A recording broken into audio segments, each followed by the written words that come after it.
Hello, good morning. You're welcome to the moment of truth.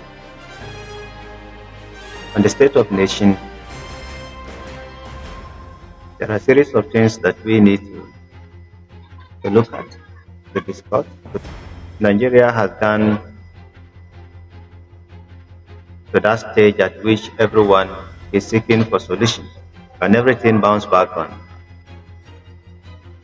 the fact that we need to have good representations at both state House of Assembly and National Assembly. Today, I shall be touching at National Assembly. I shall be talking about National Assembly, how the transitions begin from the Fourth Republic. I'm going to be particular about the Fourth Republic. Those who have piloted the ideas of the National Assembly since the beginning of the Fourth Republic till date, and there are various impacts in offices. However, I shall be particular on three distinguished Senate presidents and their impact as far as the National Assembly is concerned. The first Senate president we've had in the Fourth Republic is Evan Ewerem. He spent only six months in office before distinguished Senator Shuba Okadibo came in. I spent about a year or so, thereabout. Then Ayim Pius Ayim also came on board. We had Adolphus Wabara also came on board. We saw a lot of things that happened during his regime and the whole that. Then Ken Naman. I'm going to be particular on this particular distinguished Senate president. We have also a very distinguished David Mark also came on board. Then a very Bukola Saraki came after the merger of the 2015.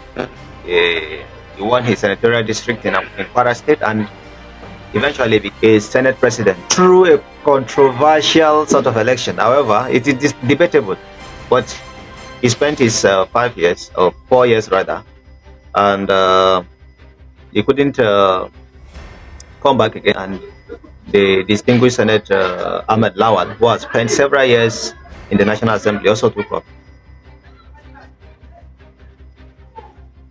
In the 10th National Assembly, we now have distinguished Senator Godswill Akpabio, who is the incumbent. Now, back to the impact and the various distinguished Senate President has had.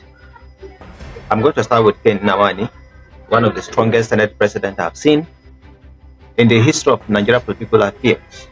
He was gallant, he was fearless, and he danced to the constitutional tune of the Federal Republic of Nigeria, which is what we are lacking till date. In 2007, President Olusegun Obasanjo came back and he said he needed an extension, or he needed an amendment of the Nigeria Constitution and increase his term in office. However, the Senate President demanded for an opinion poll to the distinguished senators in the House and asked them to go back to their constituency. He asked them to go back to their constituency and seek for the opinion of their constituents. And that was exactly what happened. When they came back, nobody agreed. And that was how the third term agenda ended. It was fearless, and he danced to the tune of the constitutional provisions of the Federal Republic. It's a good one. It's a very good one. Then we talked about distinguished Senate President David Mark. The Hausa people call him Dirty You. When you hear Hausa people say Dirty You, that means somebody who knows what he's doing, somebody who commands higher level of respect and all that. He commanded the 2 term of what is it called? The Senate President. I think the 6th and the 7th National Assembly.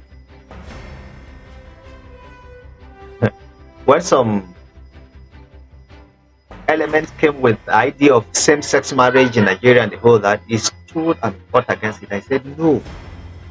Did you know the havoc you are trying to cause? Did you know the problem you are bringing to this country? Nigeria is a multinational, a multicultural nation. We are talking about sex marriage. The bill died on arrival. Excellent. Excellent. The man rules with wisdom. And I doubt if he had much issues with a lot of senators, distinguished senators in the House until his tenure ended. And he said, no, look, I'm old already. I'm retiring. I don't want to involve myself in any political, what is it called? Let me step aside for younger generation to come in. Good decision. They had Bukola Saraki, even though he's coming to office, he's sitting on that seat, came as a result of a controversial election. However, he stood his ground against the policies, some of the ill policies of the President Muhammad Buhari. He showed his leadership quality and style that most of us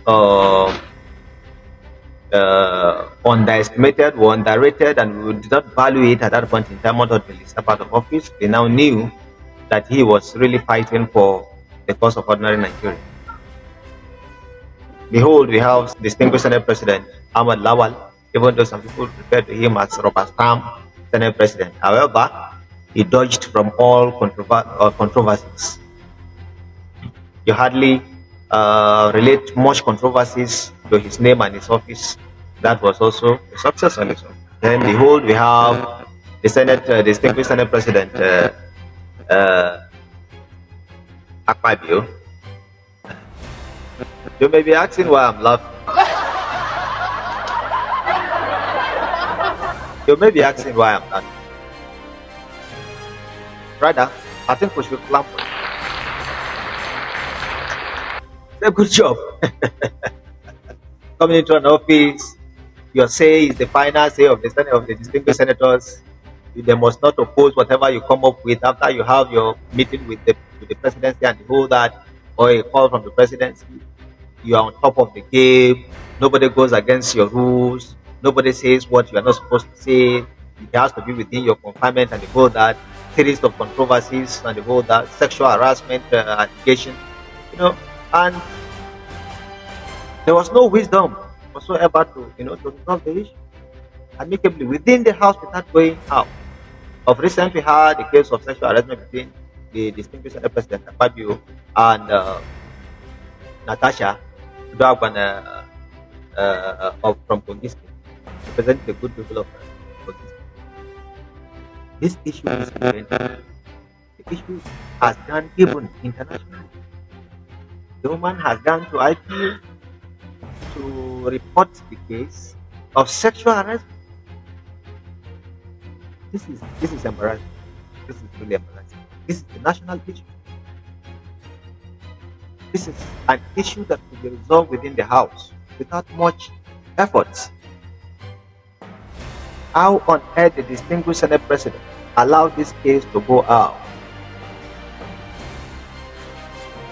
That is why we need wisdom as leaders.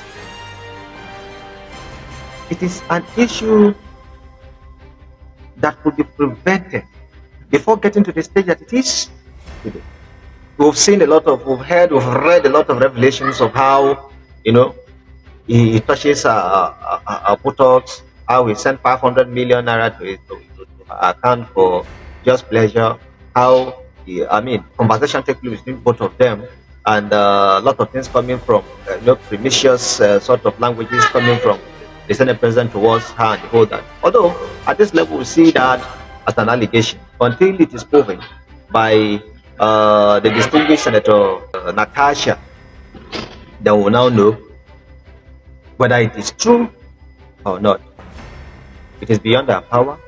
We are not court, we are not lawyers, we are just observers trying to make sure that things should be done the way that should be done. Now we've seen the Senate President who had from Fourth Republic till date.